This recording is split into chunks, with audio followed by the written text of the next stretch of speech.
So before I get into the nugget for today, I want you to think about a conflict you're having with somebody. It could be a resentment you're having towards somebody, and maybe they upset you, maybe you're mad at them, and it's just a conflict. Maybe it's your husband, your wife, your boss, your employee, a coworker. And I want you to honestly think about the situation. I don't care what they did to you. What I want you to think about is, what could you have done differently that possibly could have avoided the conflict or maybe not bother you anymore? Just look at what you can do differently. Maybe you reacted the wrong way. In every conflict we have in our life, there's something we can do differently. I've been talking to people lately, and I'm starting to realize how many times we focus on, yeah, but Joseph, they did this. Yeah, but they said this to me.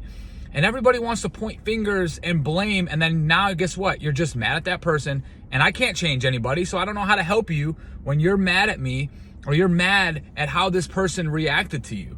The only thing I could do to actually help you is say, hey, could you have done something differently?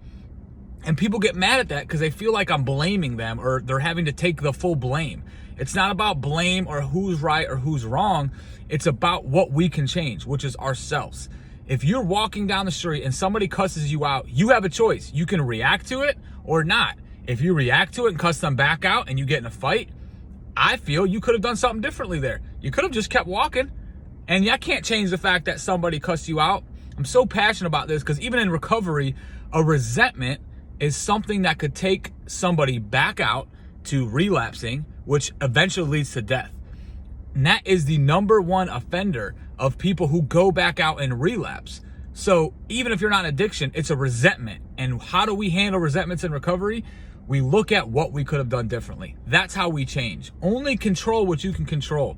Don't worry about how somebody else reacted.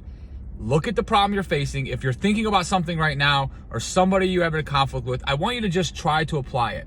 Is there something else you could have done differently? Could you have reacted differently? Maybe you couldn't have said something, or maybe you could have ignored it. And that's all you can do. Stop trying to change people. Just change how you react to them. I love you. Thanks for letting me share.